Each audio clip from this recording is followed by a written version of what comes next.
kita langsung saja ya. Gimana anak-anak kabarnya hari ini? Sehat. Baik. Lagi tidak baik kenapa? Habis ngapain? Saya kemarin habis teriak-teriak. Jadi supporter gitu loh. Supporter. Tapi sekarang nggak apa-apa kak? Kalau untuk Enggak apa-apa, aman. aman ya, masih aman ya. Nah, kalian habis belajar apa ini tadi? Olahraga. Capek nggak? Sampai banget sih. Enggak. Sekolah. Oh, suka olahraga sebelum capek. Tapi udah, ini belum makan belum sebelum kesini. Sempat cemil doang sih tadi. Tapi ini ya, berarti udah bisa aktif ya nanti yang mengikuti kegiatan kali ini. Nah, oke. Jadi ibu mau tanya dulu, kalian udah pernah ikut konseling kelompok belum? Belum. Oh, jadi ini pertama kalinya ya buat kalian seperti ini ya. Berarti kalian nggak tahu ya, belum tahu ya ini aturan-aturannya apa, dalam konseling kelompok ini juga apa. Oke, jadi ibu sedikit memberitahu pengertian konseling kelompok dulu ya. Nah, jadi konseling kelompok itu suatu kelompok yang terdiri dari beberapa orang. Kayak contohnya kita ini 4 atau sampai bisa kok 12 orang juga gitu. Apakah ada yang ingin ditanyakan? Oke. Nah, selain itu konseling kelompok ini juga memiliki tujuan. Tujuannya tuh nanti agar masalah kalian memiliki masalah dan kalian keluar dari konseling kelompok pada kegiatan kali ini tuh bisa menemukan solusinya untuk menyelesaikan masalah yang kalian hadapi seperti itu. Terus di dalam konseling kelompok ini juga terdapat asas-asas loh anak-anak. Asas-asasnya tuh yang pertama ada asas kerahasiaan. Jadi setelah kita keluar dari kegiatan kali ini, kita tidak boleh membocorkan cerita masalah yang kalian sedang hadapi di teman kalian. Jadi untuk kita sendiri aja. Terus asas yang kedua itu ada asas keterbukaan. Karena udah ada asas kerahasiaan, maka kalian bebas untuk terbuka, untuk ngomong di depan kita sekarang tanpa ada rasa ragu-ragu. Terus setelah itu ada asas kekinian. Ada asas kekinian itu asas yang sedang tren atau yang sedang kalian hadapi saat ini. Terus setelah itu ada asas kenormatifan. Asas kenormatifan itu asas kita melakukan kegiatan konseling kali ini ngikut dengan norma-norma yang ada. Jadi aturan-aturan yang ada kalian harus patuhi. Terus ada asas kesukarelaan. Jadi asas kesukarelaan itu adalah kalian sukarela nih datang pada kegiatan kali ini. Ibu mau tanya dulu, kalian sukarela nggak? Iya. Tidak ada paksaan, Tidak ada kan? Jadi kalian benar-benar ingin menyelesaikan masalah yang sedang kalian hadapi ya? Ya, bagus. Nah, setelah itu ada peran antara ibu dan kalian. Kalian pasti bingung ya, kita nanti ngapain sih, gitu kan? Di ibu di sini perannya itu sebagai namanya pemimpin kelompok. Jadi pemimpin kelompok itu tugasnya sebagai fasilitator, pemandu berjalannya kegiatan konseling kelompok pada hari ini. Terus tugas kalian itu namanya anggota kelompok. Jadi kalian nanti bisa menceritakan masalah yang kalian hadapi. Terus nanti satu sama lain menemukan deh solusinya itu apa, baiknya itu bagaimana. Seperti itu anak-anak. Apakah ada yang ingin ditanyakan? Enggak, sudah cukup ya.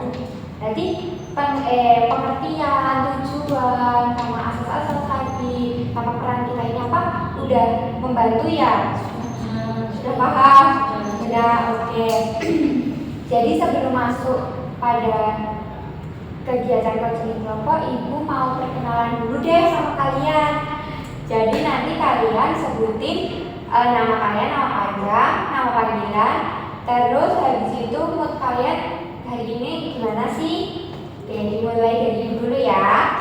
Jadi nama ibu Deda Protardani, panggilannya Ibu Dian. Mood ibu hari ini happy karena ibu bertemu dengan kalian, itu sangat senang sekali. Oke, bisa dimulai dari sebelah kanan ibu. Halo teman-teman semua. Perkenalkan, nama aku Bilkis Asyik Putrotoain, biasa dipanggil Bilkis. Menurut aku hari ini aku senang banget karena aku bertemu cinta. Cintanya Crush aku. oh keras Iya. ya, kerasnya sekolah di sini juga. Iya, sekolah di sini juga. Oh, Satu kelas. oh udah. Oh satu kelas. Berarti bisa menambah ini ya semangat ya dalam bersekolah. Iya. Gak apa-apa asalkan positif ya. Tapi belum jadi kok, bukan crush. Iya nggak apa-apa. Kita doain ya. Amin. Iya. Amin. Benar. Moga setia Mbak Vicky. Saya Mbak Vicky salam kenal. Oke selanjutnya. Halo teman-teman semua. Halo. Kenalin, nama aku Anastasia Sulizi. Aku biasa dipanggil Tasya. Untuk aku hari ini Ngantuk. Iya masih jam segini soalnya rawan-rawan. Iya rawan-rawan. Habis olahraga juga. Iya, bisa lebih enaknya tidur nggak sih? Iya, jangan dong. Kita langsung dulu ya setelah ini. Setelah sampai setelah ini kan masih pelajaran ya. Nanti paling bisanya istirahat dulu nggak sih? Iya. Iya, saya kedua. Apa Mbak Dasya mau cuci muka dulu sekarang? Nggak usah. Tadi sebelum di sini udah cuci dulu. Oh, udah mandi ya. Lagi nggak mandi Udah lagi. mandi ya. Soalnya soalnya keringat. Oke, halo Mbak Dasya, salam kenal. Oke, selanjutnya. Halo teman-teman semuanya. Perkenalkan, nama aku Desya Nadia. Biasa dipanggil Eca atau kalian bisa panggil aku Ecu. Ecu. Jadi menurut aku hari ini tuh sedikit sedih. Kenapa? Yang pertama karena suara aku lebih habis, yang kedua aku tidak bertemu cowok aku. Yang mana di sini Bu? Udah selesai. Udah kuliah. Oh, udah kuliah. Udah ketemu. Ngapain ya? Enggak merantau. Cuma lagi sibuk kuliah aja. Tapi nggak mengganggu ke anak akademiknya Mbak ya? Enggak, aku malah jadi apa ya, support system saya. Bagus deh kalau lagi masih positif sama kayak Mbak Vicky tadi. Jangan sedih-sedih terus. Kita nanti cerita-cerita ya di sini ya Mbak Ica ya. Siap, Ibu. Oke, selanjutnya nih.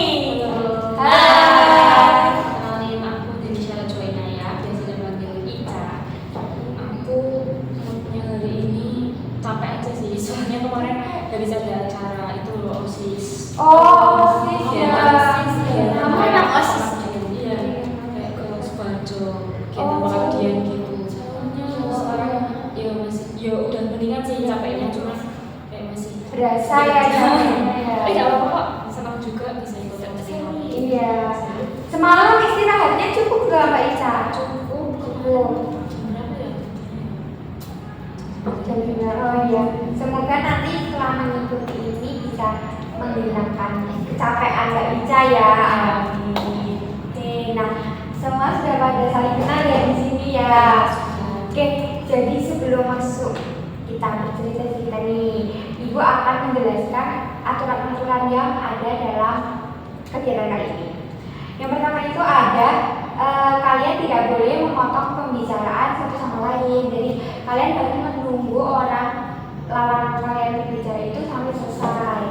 Terus yang kedua itu ada menjaga kerahasiaan. Seperti yang tadi kan ada asas kerahasiaan. Jadi setelah kegiatan counseling kali ini kalian Ibu harap benar-benar mengeep untuk kita saja. Terus yang ketiga itu ada menerima pendapat satu sama lain. Jadi misalnya nanti lawan bicara kalian memberikan solusi apa, kalian harus menerima pendapat itu dengan lapang dada. Kalian nggak boleh emosi ya. Kalaupun emang tidak sepemikiran, kalian bisa jelaskan dengan pelan-pelan, tidak usah pakai emosi. Terus selanjutnya kalian bebas membicarakan tanpa ada ragu-ragu, tanpa ada sungkan. Terus habis itu yang selanjutnya ada kalian tidak merasa takut untuk menyampaikan pendapat kalian bebas lah gitu. Kalau dari Ibu aturan-aturannya seperti itu. Kalau dari kalian apakah ada yang ingin ditambahkan? Mungkin itu Bu, kalau misalnya mau ke kamar mandi itu izin dulu. Oh oke, boleh ya. Tapi sebelumnya apa mau ke kamar mandi ini kalian? Mungkin nanti kalau kebelet pipis. Iya, izin dulu ya. Oke, baik, itu boleh. Selanjutnya ada lagi? Mungkin kalau waktu ini kegiatannya berlangsung kayak handphonenya dimatiin dulu atau dioffin dulu. Ya, di silent ya, digital ya. Udah di silent belum semua ini? Ya, oke. Berarti nggak bawa HP ya? Iya, nggak bawa HP. Oke, baik. Terima kasih Mbak Didin, Mbak Ica. Untuk Mbak Tesi sama Mbak Ica apakah Sudah semua. oh sudah cukup? Oke, baik. Nah setelah itu nih, ayo kita sepakati waktu yang kita gunakan. Kira-kira kalau ibu tuh biasanya konseling kelompok dengan teman-teman yang lain itu kurang lebih 40 menit. Apakah kalian cukup atau merasa mau menego ditambahkan atau dikurangkan nih waktunya? Kalau aku cukup sih. Cukup. Jadi kita coba ya 40 menit ya. Oke, tadi sepakat ya semuanya ya. Oke, nah selanjutnya sebelum kita memulai kegiatan inti, kita mengucapkan ikrar dulu nih teman-teman. Jadi ikrarnya gini kalian. Nanti kalian ikutin ibu ya. Saya berjanji. Saya berjanji tidak akan membocorkan hal-hal yang berkaitan dengan masalah kelompok kami pada orang lain. Apabila kami melanggar, maka kami siap untuk menerima sanksi yang diberikan. Oke, tepuk tangan semuanya. Nah, berarti kalian udah mengucapkan ikrar tadi, berarti kalian udah berjanji ya. Sebelum itu, ibu tadi kelupaan. Belum baca doa ya? Oh iya. Kan? Oke, sekarang ya ibu meminta siapa yang ingin membaca doa? Saya boleh dulu. Ya, oke. Mbak Eca, silakan. Mari teman-teman, kita berdoa berhamba dan percaya masing-masing berdoa di rumah. Berdoa di dalam cukup. Oke, terima kasih ya Mbak Eca sudah berdoa untuk kegiatan kali ini. Semoga kegiatan kali ini berlangsung dengan lancar ya teman-teman semuanya. Nah, sebelumnya kan kita ini akan membahas terkait insecure ya. Kan insecure orang itu beda-beda ya. Ada insecure akademik, ada insecure fisik, banyak kan. Dan setiap manusia pasti mengalami insecure ya. Anak-anak semuanya ya. Jadi ibu tuh juga sampai sekarang sering banget insecure. Iya dulu seumuran kalian, ibu insecure-nya tentang akademik. Jadi ibu merasa kalau nilai ibu tuh kayak kurang. Tapi ternyata setelah ibu juga pernah melakukan kajian kelompok ini, kayak ibu diberitahu oleh bimbingan ibu kalau misalnya itu hanya pemikiranmu. Karena sebenarnya itu tidak kurang. Jadi itu sudah cukup untuk masuk ke perguruan tinggi juga udah cukup karena dan itu.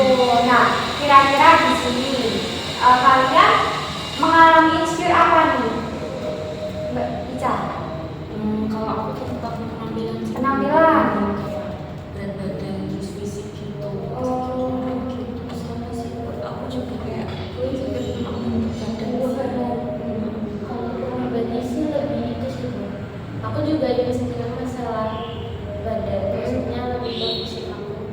Nggak tahu kenapa kayak aku merasa kayak gak ideal aja badan aku Sama kayak penampilan ya. Kalau Mbak Sasha lebih ke insecure sama pencapaian orang lain. oh, jadi ini insecure di sini kayak beragam-beragam ya, fisik, penampilan, sama tentang akademik ya. Nah kira-kira mau insecure siapa dulu nih yang kita bahas?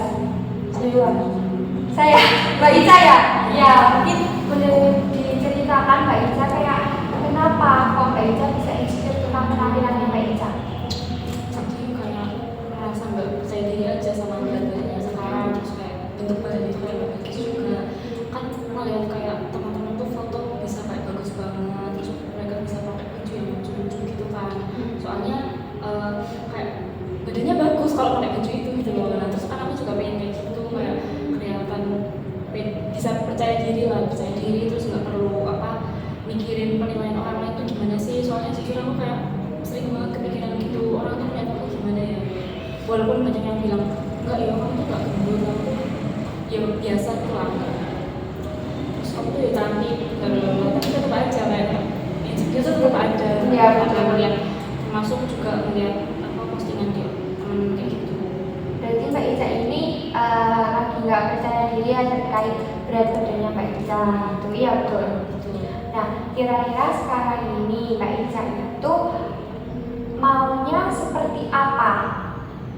Maunya Iya, pengennya. pengennya sih ya biar percaya diri, terus jadi nggak mikirin orang lain gitu loh, nggak mikirin pendapat orang lain, bisa kayak bebas aja apa jadi diri sendiri lah, nggak usah terlalu mikirin itu, Mikirin pendapat pendapat orang lain gitu ya. Iya, oke.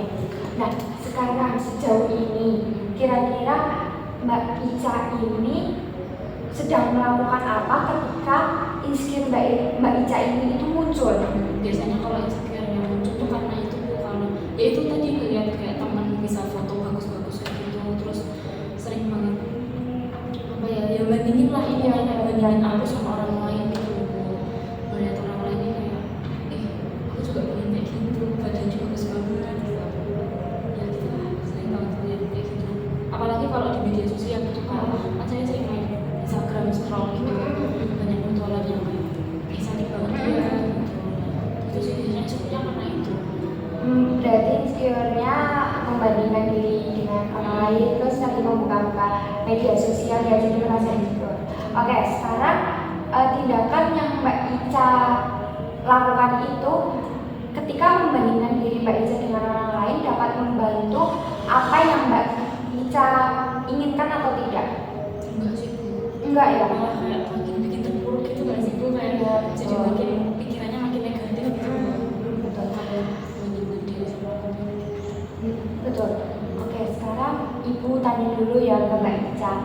Apa yang bisa Mbak Ica lakukan untuk mengubah tindakan dan pemikiran Mbak Ica yang tidak percaya diri itu? Kira-kira apa? Gimana ya, mungkin lebih kurangin aja kali ya, kurangin kayak ngeliat medsos gitu. Ya itu betul. Ya itu bagus banget. Mbak Ica masih bingung ya apa yang tindakan yang ingin Mbak Ica lakukan ke depannya. Oke, untuk teman-teman semuanya, kira-kira Mbak Ica ini menurut kalian harus apa ya biar rasa insecure-nya Mbak Ica ini tidak menghantui pemikirannya Mbak Ica? Kalau kalian jadi Mbak Ica, kalian melakukan apa nih? Mungkin lebih ke ini sih, kan tadi Ica bilang kalau dia tuh takut juga sama badan orang lain, lebih ke bodo amat gitu soalnya. Terus juga mungkin bisa nyari kelebihan yang ada di diri Ica gitu loh, buat ditonjolkan. Iya. Gitu sih Bu. Sama lebih ke apa ya, Ica mungkin bisa lebih baik menerima dirinya aja gitu loh, kayak penerimaan dirinya itu bisa mungkin ditingkatin, jadi dia kayak lebih, oh aku emang kayak gini, oh aku kayaknya harus self love deh. Ya harus nanti kayak apa namanya, jangan terus-terusan bandingin diri kamu sama orang lain. Takutnya itu malah kayak bikin kamu tuh makin kayak apa ya, ya udah kamu selalu di pikiran itu terus gitu loh, kayak Lingkaran setan kalau di situ terus. Iya, kira sih. Nah, kira-kira Mbak Ica ini sudah pernah belum melakukan apa yang teman-teman memberikan solusi ini tadi? Belum sih Bu, Belum. soalnya kayak ya negatif terus lah Iya. pikirannya. Oke, berarti mungkin setelah ini konseling ini Mbak Ica bisa melakukan kayak self love, terus tadi katanya Mbak Tasya ya apa? Ya berdoa amat. Nah, ya menerima. Terus tadi ide Mbak Ica untuk tidak sering-sering membuka media sosial itu juga ide yang sangat bagus. Karena kalau kita keseringan juga pasti pemikiran itu makin bertambah, makin bertambah, makin bertambah. Mungkin Mbak Ica bisa menerapkan bodo amat, self love, terus setelah itu terbentuk di dalam diri Mbak Ica, baru Mbak Ica boleh intens lagi menggunakan media sosial gitu Mbak Ica. Apakah Mbak Ica sudah memiliki pandangan untuk kedepannya dan lumayan terbantu ya kalau sedikit Tahu kali sih ini. ya, gimana ya kedepannya nanti kalau misal aku biar nggak terlalu insecure lagi. Terima kasih ya. Iya, semangat ya Eca. Kalau nanti mau olahraga bareng boleh sama aku. Olahraga bareng. Oke, terima kasih ya Mbak Dini. Ini selanjutnya kira-kira masalah yang sama dulu ya, mungkin dari Mbak Eca. Kenapa Mbak Eca kok bisa insecure juga untuk penampilan Mbak Eca? Jadi kalau dari aku pribadi itu mungkin ada hampir sama Eca ya Bu, tentang ada penampilan itu. Kalau aku pribadi itu lebih ke apa ya? Aku tuh merasa berat badan itu nggak ideal. Jadi tuh aku selalu merasa kayak kamu tuh gendut. Jadi tuh mau pakai baju apa aja itu tetap kelihatan kayak gendut gitu loh Bu. Dan ada beberapa kata-kata itu yang sedikit menonjol. Nah, jadi kayak mau pakai baju yang ketat ataupun yang oversize itu tetap bikin aku gak pede. Jadi kayak kamu kelihatan tua deh gitu. Jadi aku merasa kayak lihat aku kalau di cermin itu ngaca tuh kayak kok aku kayak tua banget sih gitu loh. Jadi kayak gak pede aja gitu loh. Nah, terus tuh kadang kan sebenarnya tuh orang-orang yang di sekitar lingkunganku tuh nggak yang menjudge aku tentang penampilan, tapi akunya sendiri tuh kayak langsung kayak pasti mereka gini deh. Jadi aku langsung kayak punya pikiran negatif tentang mereka gitu loh. Padahal Sangka. iya, padahal mereka tuh sebenarnya kayak apa tahu kamu lebih bagus pakai baju ini, tapi tuh aku bilang kayak aku nggak cocok pakai kayak gitu, aku lebih suka yang kayak gini. Malah kamu kalau pakai yang kayak gitu nanti kamu kelihatan gini lah gitu. Wah, aku di situ makin kayak gitu gimana ya, aku enaknya tuh nampilannya kayak apa gitu, karena ya balik lagi kayak aku nggak bisa aja sama bentuk tubuh aku yang nggak ideal gitu loh Bu. Padahal sebenarnya orang-orang pada bilang kak kamu nggak segendut itu kok sebenarnya, tapi nggak bilang masih ya dia tapi kayak enggak kamu gendut kok gitu. Fisik ya? Iya. Oke. Nah, dari yang Mbak Eca ceritakan tadi, kalau sebenarnya itu tuh pemikiran Mbak Eca doang ya, bukan tentang lingkungan sekitar. Mbak Eca juga kayak pengen pede kan dengan apa yang Mbak Eca. Betul. Menurut Mbak Eca sendiri, kegiatan konseling ini tuh Mbak Eca tuh setelah mengikuti kegiatan ini, Mbak Eca pengennya seperti apa? Apa yang ingin Mbak Eca ubah dalam diri Mbak Eca? Aku tuh pengen berubah kayak aku harus bisa percaya diri sama apa yang udah aku pakai, dan aku gak boleh banyak-banyak berpikiran negatif tentang orang lain kan. Itu sih Bu. Oke. Itu udah susah sih sebenarnya gak buat diri aku. Oke, berarti sekarang apa kegiatan apa yang Mbak Eca lakukan, kayak pemikiran, perasaan, dan tindakan apa yang mungkin Mbak Eca sudah lakukan ketika perasaan yang insecure itu muncul, perasaan di depan pemikiran buruk untuk orang-orang itu muncul? Karena aku selalu mikir aku tuh kan bekerja. Nah itu tuh aku udah satu waktu tuh aku pernah olahraga, tapi tuh kok nggak ada perubahan. Ternyata kayak aku tuh maksudnya apa sih kok ini nggak ada perkembangan sama sekali. Akhirnya aku nyoba diet juga sama aja, nggak ada tuh, kayak lebih ke takut kok berat badannya nggak turun-turun juga gitu loh, nggak ada yang berubah. Tapi aku tuh malah nggak sengaja itu sih Bu, kayak nggak makan seharian sampai kayak gitu loh, tapi itu tanpa aku sadari gitu loh. Ternyata itu malah ngaruh ke berat badan aku gitu. Makin berat Mbak Eca. Malah sebaliknya sih Bu, mau jadi turun tapi aku juga masih sakit. Nah itu berarti jadi Mbak Eca ini udah melakukan kayak nggak makan gitu, tapi membuat fisik Mbak Eca kan sendiri kan yang ya. Nah itu apakah tindakan yang Mbak Eca sedang jalani ketika pemikiran itu muncul dapat membantu Mbak Eca buat menyelesaikan itu? Oke, mungkin terbantu, tapi kan kesehatan Mbak Eca Iya. itu kan tindakan yang salah apa yang terjadi Mbak Eca? Sebenarnya itu tindakan salah ya Bu ya. Soalnya sampai dari orang tua pun juga malah jadi marah-marahin saya juga gitu loh. Dan ternyata itu juga nggak berpengaruh juga di pikiran saya Bu, gitu masih sama aja gitu. Oke, sekarang ini Ibu tanya, kira-kira kalau misalnya Mbak Eca punya pemikiran tentang kedepannya Mbak Eca ingin melaksanakan bagaimana agar tidak selalu berprasangka buruk, Mbak Eca ingin apa? Ingin melakukan tindakan apa? Sebenarnya itu aku pengen ini sih Bu, kayak melatih pikiran aku supaya kayak nggak, orang lain tuh nggak ada pikiran kayak gitu. Jadi aku harus tetap positif thinking dan mau nggak mau harus berusaha percaya diri pelan-pelan. Kayak apa ya, aku bukan bandingin sih Bu, kayak lihat mungkin ada orang lain di sekitar aku yang badannya mungkin lebih berisi daripada aku, tapi kan ternyata mereka pede ya gitu. Terus aku kayak jadiin mereka tuh patokan gitu, mereka aja pede masa aku enggak gitu. Kadang aku ada pemikiran kayak gitu sih Bu. Oke, itu kayak udah bagus tapi mungkin masih cukup tidak bisa diterima oleh Mbak Eza ya. Pemikiran itu sebenarnya udah bagus, tinggal Mbak Eza ini benar-benar lakukan di setiap harinya. Jadi kalau udah habit itu kan bakalan setiap hari melakukannya itu.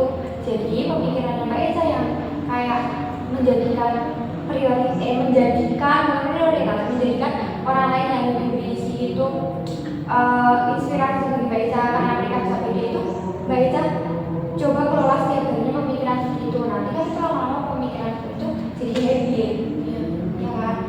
Mungkin teman-teman di sini apa kira-kira yang solusi yang tepat yang benar-benar Mbak Eza bisa ambil buat kedepannya agar tidak merasa pemikiran buruk terus nih untuk orang lain yang lain buruk terus. Mungkin itu juga kan tadi itu juga cerita katanya baju ini dia misalnya kalau dengan orang lain gimana kalau misalnya pakai itu cocok enggak, terus pasti kan orang lain juga nggak mungkin kayak pengen nyakitin hati kita, terus ya udah gitu aja. Jadi Nanya dulu ya sebelum melakukan. gimana kalau menurut kamu tuh gimana, aku juga kan pasti itu juga jadi bisa bikin kita yakin kan kalau pakai ini tuh bagusnya pakai ini ya lebih bisa yakin juga. Betul. Terus apakah ada yang lain?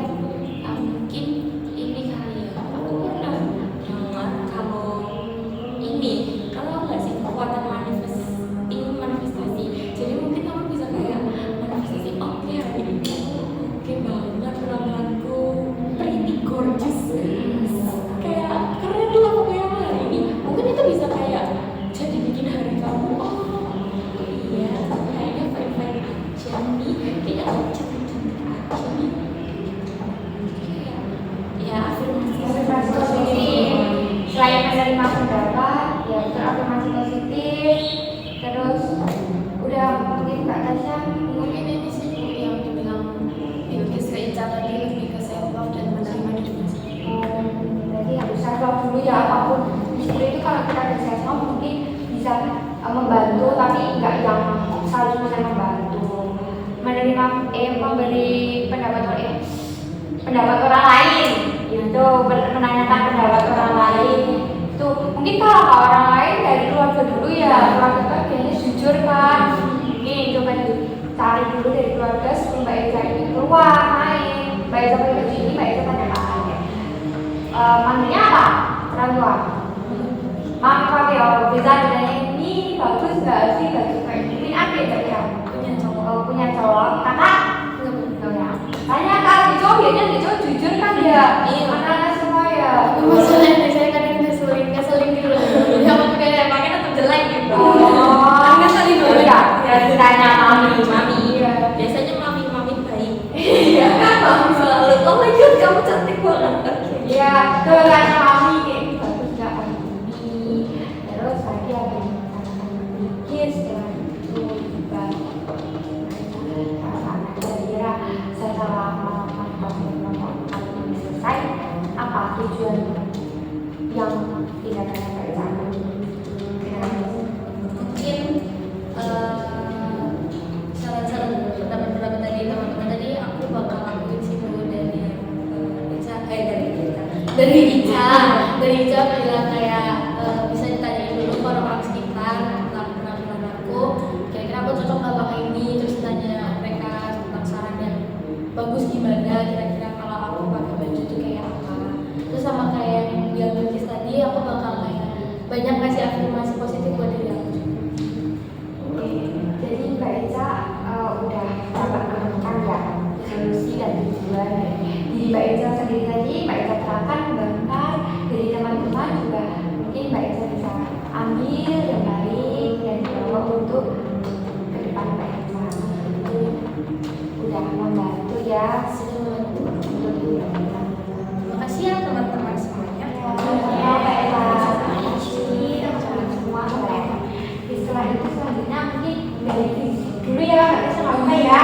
Dari Mbak Bilkis, kenapa Mbak Bilkis kalau nggak suka Jadi gini, aku tuh ngerasa kalau beban aku tuh iya sama tadi kayak Eja, nggak kayak teman-teman pada umum, teman-temanku di kelas kayak beda aja. Aku kayak ngerasa aku gendut banget. Terus ada one time dulu ini yang bikin aku juga jadi mikir, aku gara-gara ini orang tuh nggak ada yang suka aku. Maksudnya aku dari dulu nggak pernah disukai sama cowok. Jadi aku merasa kalau aku tuh nggak disukai cowok gara-gara ini. Jadi dulu waktu SMP aku tuh lebih gendut lagi daripada ini. Terus aku kan emang anaknya kulitnya hitam ya Bu. Nah waktu SMP dulu tuh udah kulitnya hitam, gendut, aku tuh jerawatan waktu SMP.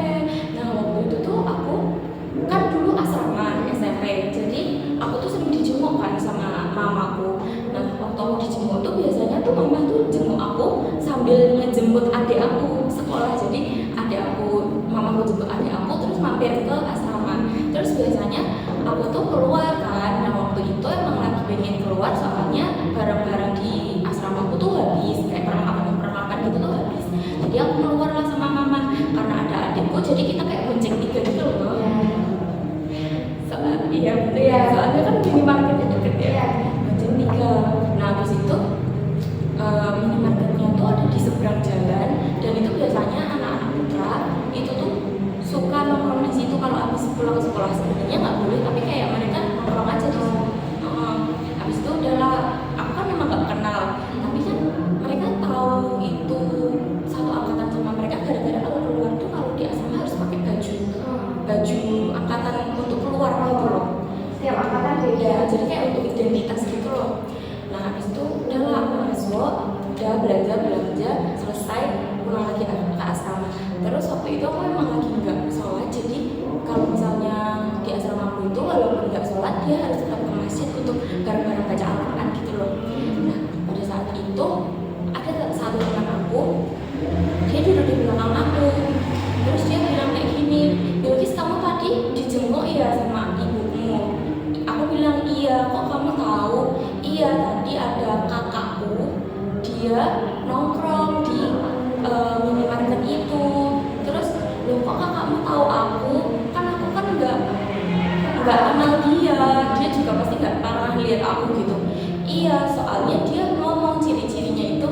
Jadi disclaimer dulu, ada satu mbak asramaku itu mbak magang dari Gontor gitu. Nah mbaknya itu emang penampilannya tuh dia tinggi, dia kulitnya agak gelap, terus dia emang berisi anaknya. Nah emang dari dulu tuh namanya juga anak kecil ya, dulu kalau dibilangin kayak gitu pasti kayak iya sakit hati. Soalnya aku dibilangin iya, soalnya kakak aku bilangnya ada yang pakai baju angkatanmu, dia anaknya gendut, hitam, terus tinggi, kan aku juga lumayan tinggi. Terus dia bonceng tiga sama ibunya sama adiknya. Aku yang dibilangin kayak gitu kayak ternyata aku kayak gini. Walaupun maksudnya kayak nggak bermaksud untuk menjelekkan mbak asramaku tuh bukan, tapi namanya juga anak kecil ya kayak digituin. Jadi kayak aku sejelek itu gitu. Aku jadi kayak berpikir bahwa dulu itu kalau nggak ada orang yang cowok yang suka sama aku tuh gara-gara aku tuh gendut, hitam, dan jerawatan gitu. Terus itu bikin aku, itu sampai SMA aku kayak gitu. Jadi aku insecure dan aku jadi takut buat suka sama orang karena kayak mereka pasti gak akan suka sama aku. Berarti ini Mbak Bilkis itu takut ya kalau sebenarnya cowok kayak enggak, maksudnya kayak mungkin cowok nggak tertarik sama Mbak Bilkis, kayak takutnya seperti itu. Kira-kira kalau sama Mbak Bilkis ke orang, orangnya itu nggak bisa Iya betul. Oke. Nah sekarang ibu kayak tanya dulu ya. Kalau sekarang pemikiran Mbak Bugis, kan Mbak Bugis ini lagi juga ya sama cowok ya. Nah itu muncul nggak pemikiran seperti cowok ini nggak suka nih sama aku? Ada. Soalnya cowok aku ini kan bukan cowok aku. Rasa aku ini ya. Rasa aku ini tuh kan kayak aku merasa dia tuh friendly banget. Dia tuh temennya ada di mana-mana. Jadi dia kan suka sama suka gimana ya kayak misalnya kekom terus di dalamnya ada kayaknya dia yang lebih cantik daripada aku takutnya kayak nih cowok pasti sukanya nggak sama aku tapi sama teman aku yang lebih cantik padahal itu kayak Pemikiran yang ya udah pikiran aku aja sebenarnya nggak tahu ya. kayak cinta aku nggak cinta aku Cintaku kayak apa ya? Jadi memang ibu dari juga kayak gitu kok. Oke, nah jadi kira-kira Mbak Bugis itu udah melakukan apa sih ketika pemikiran Mbak Bugis ini muncul? Apa yang Mbak Bugis lakukan? kalau aku misalnya lagi kepikiran kayak gini aku tuh jadi nggak mau ikut sama mama misalnya kayak ayo kita jalan-jalan atau aku nggak mau ikut soalnya aku merasa kayak aku lagi jelek banget dan aku kayak nggak mau keluar rumah terus kadang juga kalau aku lagi kayak gitu tuh pikiran impulsif tuh muncul gitu loh jadi aku kadang kayak diet ketat kayak bener-bener jadi aku punya getku jadi aku kan nggak boleh makan yang asam-asam sama kopi itu aku nggak boleh yang pahit-pahit tapi aku tetap tuh makan yang kayak lemon kan katanya lemon bisa untuk nurunin berat badan kan terus kopi aku minum kayak gitu dan akhirnya tetap getnya kambuh iya terus habis itu aku harus ke dokter terus aku juga kadang impulsif yang benar-benar kan harusnya kalau olahraga itu kan yang ringan-ringan dulu yang beginner dulu baru yang hard nah aku tuh kayak impulsifnya tuh aku olahraga langsung yang hard jadi in the end badan aku sakit semua Bisa diri kan? Berarti kalau ibu tanya tindakan yang Mbak Bugis lakukan itu kan dapat menyiksa diri Mbak Bugis kan? iya Tapi pemikiran Mbak Bugis kayak ada orang yang bisa Mbak Bugis kayak itu emang bilang nggak bagus nggak uang kan? Tetap kayak menyiksa diri Mbak Bugis kan? Oke, berarti selain caranya menyiksa diri itu Mbak Bugis ini tuh udah ngelakuin apa sih? Jangan menyiksa diri coba kalau sekarang dia yang punya nggak sama kayak Mbak Bugis kalau misalnya punya pandangan luas ini kan apa kira-kira yang tindakan yang Mbak Bugis mau ambil ini? kan kayak lebih merawat badan sih tapi udah sebenarnya aku udah mulai baru-baru banget kayak udah mulai olahraga kecil-kecilan yang bener-bener yang beginner tapi mungkin bisa nanti aku kayak konsistenin ya karena ini kan aku belum konsisten juga terus kayak pikiran aku yang kayak jangan langsung negatif ke orang dan cintaku kalian Iya, nggak apa-apa. Mbak Bugis memang anak di remaja kan. Ya itu pemikirannya yang bagus gitu. Tapi Mbak Bugis ini harus kelola. Jangan terus-terusan olahraga yang ketat. Olahraga itu ya simpel-simpel aja kalau enggak bisa kayak lari gitu. Jangan langsung yang keras gitu. Kira-kira kalau dari teman-teman yang lain nih, biar Mbak Bugis ini pede di depan pasangannya terus Mbak Bugis ini mempunyai pemikiran kalau pasangannya itu mau sama Mbak Bugis apa nih yang kalian lakukan kalau kalian jadi Mbak Bugis? Kalau aku menurut aku sih sebenarnya ya kalau tentang pasangan itu tuh dia berarti kalau misalkan dia masih mandang kamu fisik berarti dia tuh nggak bisa terima kamu apa adanya. Nah tapi tuh aku suka kok sama cara merubah dirimu biar kamu tuh glow up kayak kamu mulai merawat diri terus kamu mulai olahraga kecil-kecilan tuh itu sebenarnya udah yang pernah kamu lakuin itu udah keren kok dan tinggal prosesnya aja mungkin kita nggak bisa semuanya langsung instan kita langsung jadi baik gitu enggak mungkin kita juga harus bisa sama lebih konsisten tapi cinta pun bakal pasti suka sama kamu ya kan kalau misalkan aku lihat aku kayaknya kenal deh itu aku kayaknya kenal dari itu nah soalnya pernah aku satu proker sama dia gitu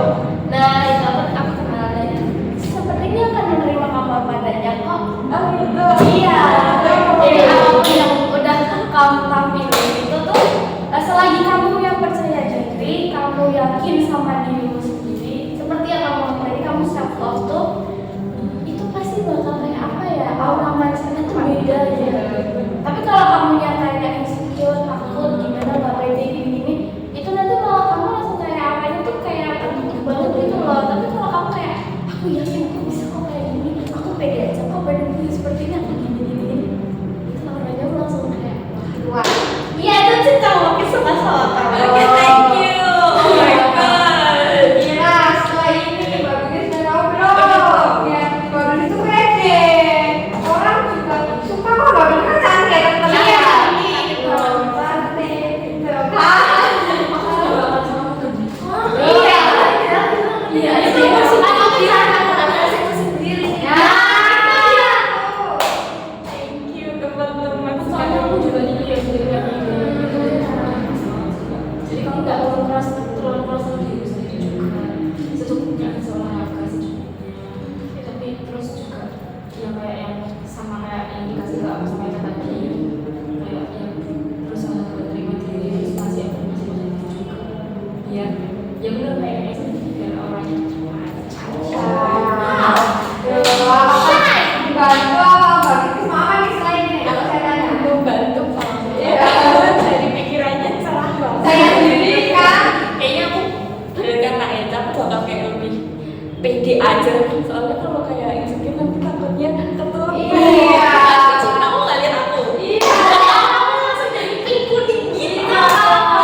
Happy itu. Jadi Mbak Bigis harus pede aja. Mau pacarin sama orang-orang positif ya kan ya. Itu orang-orang. Nanti pasti ceritanya Mbak Bigis suka. Iya bro. Ya terima kasih buat Trump buat Bivir. Apa itu? Jadi kamu tuh nggak usah takut gitu loh. Soalnya kalau kamu takut tuh malah tangan tuh kamu jatuh. Jadi kayak bener-bener aja pede aja. Betul, tuh Mbak Bigis. Kira-kira Mbak Bigis tahu kan? Iya, bener. Bantu kan? Bantu banget. Oke, terima kasih. Terima kasih, teman-teman. Oke, cukup. Sekarang nih Mbak Tasya ini. Mbak Tasya kenapa kok bisa insecure itu tentang pencapaian Mbak Tasya? Apa ya bu, ngerasa aku tuh ketinggalan jauh banget sama orang-orang. Kayak lihat orang-orang kok bisa ya kayak gini, kok orang-orang bisa punya prestasi ini ya, kok orang-orang udah bisa gini ya. Terus ngerasa orang-orang tuh udah jauh ada di depan, sedangkan aku masih ada di sini, stuck di sini gitu-gitu aja terus. Jadi kayak Mbak Tasya tuh memikirkan kalau dirinya Mbak Tasya stuck dibanding orang-orang Kayak kayak udah ada kemajuan ini sekarang saya di sini terus. ketinggalan jauh segala gitu ya. Oke, kalau ibu tanya nih ya untuk Mbak Tasya, kayak Mbak Tasya ini pengennya di dalam dirinya Mbak Tasya ini kayak gimana? Selama kali ini Mbak Tasya pengennya tuh apa sih? Pengen ngerasa tenang aja sih, udah lebih bersyukur sama apa yang emang udah saya jalani sampai hari ini. Oke, kira-kira kalau misalnya pemikiran Mbak Tasya tentang stuck di situ-situ aja, Mbak Tasya ini melakukan tindakannya apa, kayak perasaannya Mbak Tasya gimana, terus tindakan yang Mbak Tasya lakukan ini apa? Kalau yang saya lakuin sih pas lagi ngerasa kayak itu, saya malah buka sosmed gue, jadi saya ngeliat-liat orang, terus lihat-lihat pencapaian orang. Oh kok orang udah bisa gini ya, kok orang-orang punya pencapaian ini ya gitu. Dan terus jadinya ngebandingin diri sendiri gitu sama orang lain. Berarti malah Mbak Tasya ini melakukan yang membuat diri Mbak Tasya makin tambah Ngerasa ngerasa gagal gitu. Iya. Nah itu kira-kira emang kalau seterusnya Mbak Tasya melakukan pembukaan sosmed itu membandingkan diri Mbak Tasya, pencapaian yang ini Mbak Tasya capai yang kayak syukur terus ingin lebih baik lagi itu tercapai. Enggak sih Bu, malah ngerasa tambah dalam aja. Ya. Kalau ibu tanya nih ya, Mbak Tasya setelah ini kira-kira Mbak Tasya ini bisa melakukan dengan cara apa yang supaya keinginan Mbak Tasya ini terrealisasikan? Mungkin kan karena saya tuh lebih banyak buka sosmed ya, jadi terus insecure-nya tuh juga lewat sosmed itu. Mungkin bisa lebih mengurangi buat nggak main sosmed dulu, terus juga mungkin bisa bikin jurnal harian yang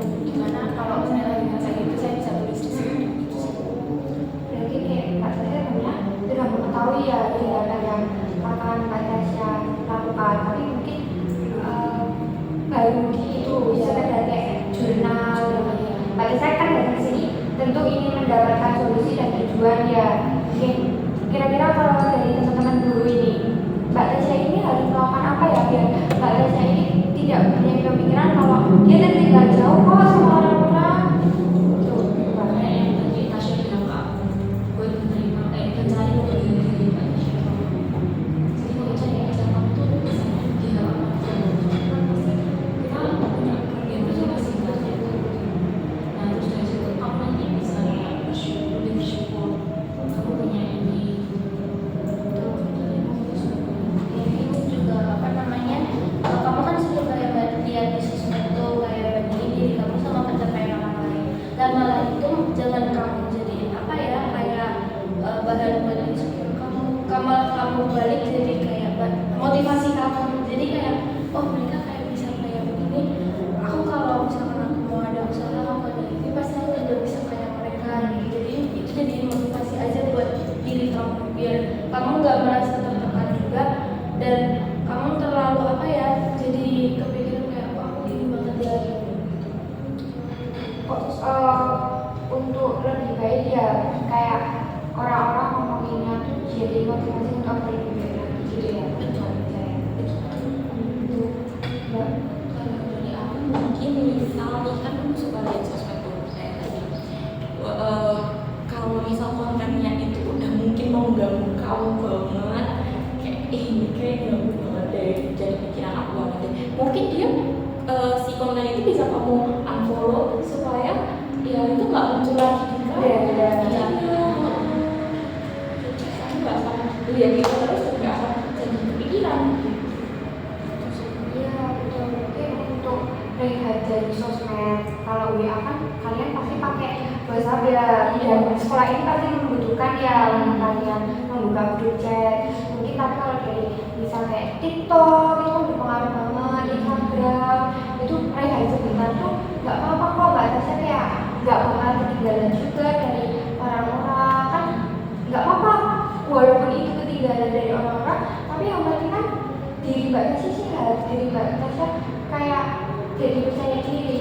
Betul katanya Mbak Eca, kayak self love, terus motivasi, tidak mengeluhkan sosmed yang terlalu berlebihan, memblokir konten-konten yang sensitif menurut Mbak Tasya. Itu Mbak Tasya bisa lakukan dengan hal kecil. Hal kecil itu bisa merubah diri Mbak Tasya ke depannya lebih bagus. Dan menurut Ibu, masukan-masukan dari teman-teman dan masukan dari Mbak Tasya sendiri untuk diri Mbak Tasya itu malah bisa mengubah pencapaian yang Mbak Tasya inginkan, kayak lebih bisa berpositif tinggi, unggul, lebih bisa bersyukur lagi ketimbang Mbak Tasya itu tadi Mbak sosmed itu ya kan. Jadi kan Mbak Tasya kira-kira Mbak Tasya ini kalau setelah konseling ini selesai kan hal apa yang Mbak Tasya ingin lakukan ke depannya? Mungkin ngomongin apa yang dibilang teman-teman tadi kayak misal dari Ica tadi, saya lebih nyari kelebihan di diri saya terus bisa saya kembangin. Terus juga mungkin kata Ica tadi juga saya buka sosmed itu jangan malah dijadiin itu bahan buat saya insecure, malah jadi motivasi aja biar orang lain bisa kayak gitu, berarti saya juga bisa. Terus juga apa yang diomongin Mbak Bibis tadi buat kalau saya ngerasa udah terganggu banget bisa saya unfollow. Konten yang maksudnya bukan kontennya Mbak Tasya ya, karena konten orang ini saya kan lebih dari ini Mbak Tasya ya. Jadi kayak berarti Mbak Tasya sebenarnya sekarang sudah memiliki tujuan dan tinggal penerapannya saja ya. Karena apakah membantu Mbak Tasya ini. Oke, nah oke, terima kasih. Berarti kayak terima kasih ya teman-teman semua. Terima kasih Mbak Tasya juga terima kasih sudah menceritakan.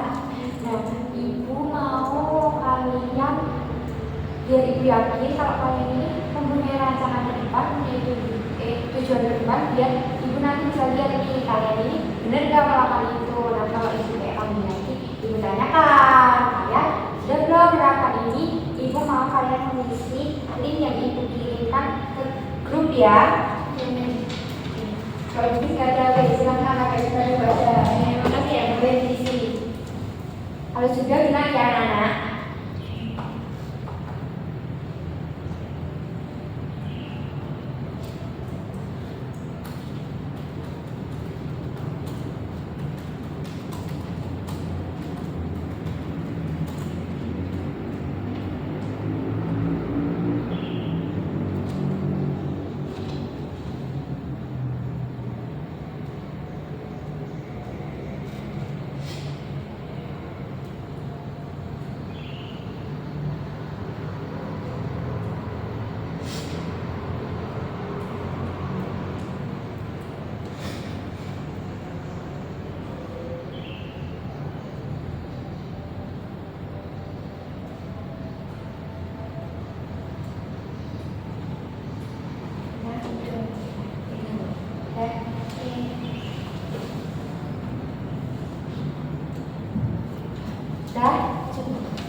Mbak Esa lagi ya. Sudah gitu.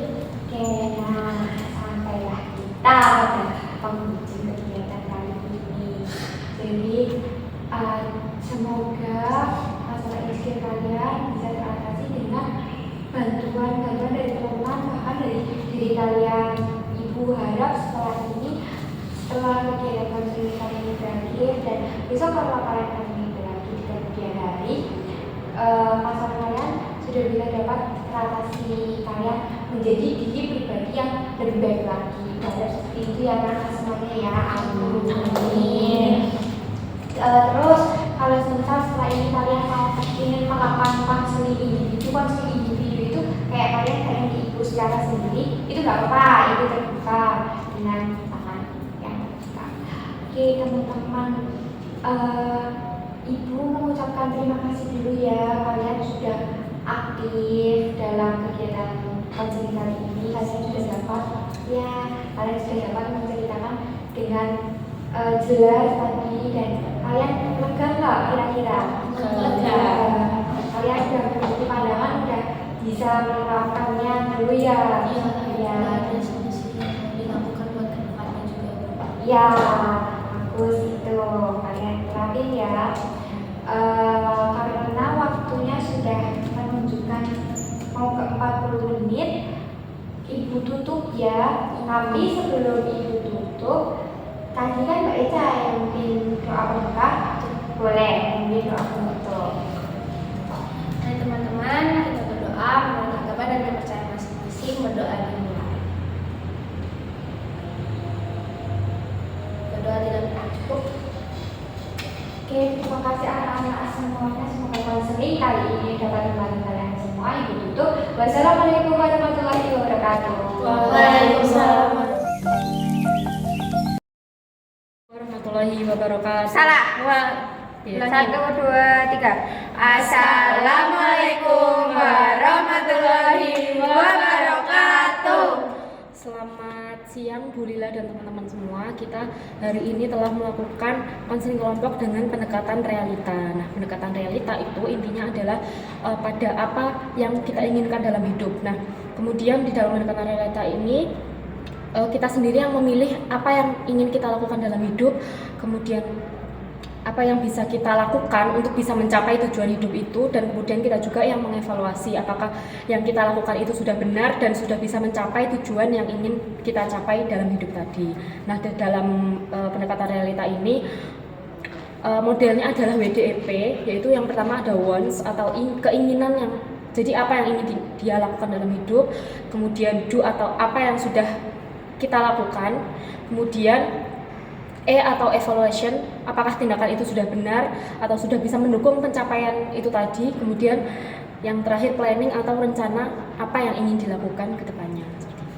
Kemudian buat tahapannya, Oke, pada tahapan pembuka, yang pertama pemimpin kelompok jelas mengucapkan salam.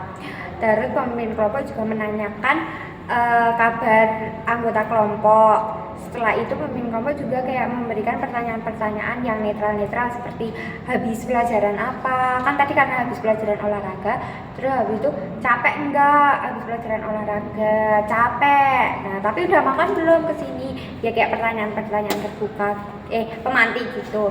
Terus selanjutnya ada pemimpin kelompok ini menanyakan anggota kelompok udah pernah mengikuti belum konseling kelompok. Ternyata belum. Alhasil pemimpin kelompok kayak menjelaskan secara singkat kayak pengertian konseling kelompok itu gimana, berapa orang, tujuannya apa, terus sama peran-perannya yang anggota sama pemimpin kelompok. Setelah itu pemimpin kelompok menjelaskan terkait dengan asas-asas yang harus ditaati dalam kegiatan konseling kelompok. Tadi pemimpin kelompok menyebutkan ada 5 asas: asas kerahasiaan, keterbukaan, kenormatifan, kesukarelaan, dan kekinian. Lalu setelah menjelaskan asas, pemimpin kelompok meminta anggota kelompok untuk memperkenalkan diri dengan menyebutkan nama dan juga mood hari itu seperti apa. Setelah perkenalan, pemimpin kelompok menjelaskan terkait dengan aturan-aturan yang harus ditaati dalam kegiatan konseling kelompok hari ini. Setelah itu, pemimpin kelompok meminta untuk Anggota kelompok menyebutkan ikrar konseling kelompok. Setelah menyebutkan ikrar konseling kelompok, pemimpin kelompok meminta anggota kelompok untuk memimpin doa. Oke, setelah itu pada tahap transisi. Nah, pemimpin kelompok itu melakukan di tahap ini dengan cara pemantik. Jadi kayak pemimpin kelompok memberikan contoh, kayak pemimpin kelompok juga pernah, karena topiknya insecure, pemimpin kelompok juga pernah insecure, tapi pemimpin kelompok juga sudah dapat mengatasinya dengan cara seperti ini, seperti itu. Terus lanjut ke tahap berikutnya. Tahap selanjutnya adalah tahap inti. Di tahap ini, pemimpin kelompok meminta siswa untuk menceritakan masalah-masalah yang sedang dialami. Lalu, pemimpin kelompok melakukan teknik WDEP, yaitu yang pertama wants. Pemimpin kelompok menanyakan kepada siswa sebenarnya apa sih yang mereka inginkan. Lalu, yang kedua ada doing. Pemimpin kelompok meminta siswa untuk menceritakan kalau kamu lagi insecure, kamu melakukan apa? Lalu siswa menceritakan. Lalu yang ketiga ada tahap evaluation. Apa itu? Ya, pemimpin kelompok menanyakan apakah doing yang kamu lakukan tadi sudah works atau belum, sudah membantu atau tidak. Lalu yang terakhir ada planning. Pemimpin kelompok membantu siswa untuk merencanakan solusi-solusi apa yang dapat diambil untuk mengatasi rasa insecure. Jadi begini Bu. Selanjutnya ada tahap pengakhiran. Nah, setelah melakukan tahap inti di sini, pemimpin kelompok meminta anggota kelompok untuk mengisi LKPD dan evaluasi hasil melalui link yang sudah dibagikan di dalam grup WhatsApp. Nah, selanjutnya setelah mengisi link tersebut, pemimpin kelompok menanyakan kepada anggota kelompok bagaimana perasaan mereka atas kelegaan yang udah mereka luapkan sebelumnya, seperti bercerita tentang masalah-masalah mereka. Kira-kira mereka sekarang ini perasaannya sudah lega apa belum. Terus pemimpin kelompok selanjutnya meminta salah satu anggota kelompok untuk memimpin doa penutup. Lalu pemimpin kelompok mengucapkan terima kasih kepada anggota kelompok atas partisipasi yang telah diberikan dan mengucapkan salam penutup. Sekian penjelasan konseling kelompok yang sudah kita lakukan hari ini. Semoga bisa memberi pencerahan. Amin. Oke, mari kita Terima kasih. Mari kita tutup dengan salam. Wassalamualaikum warahmatullahi wabarakatuh.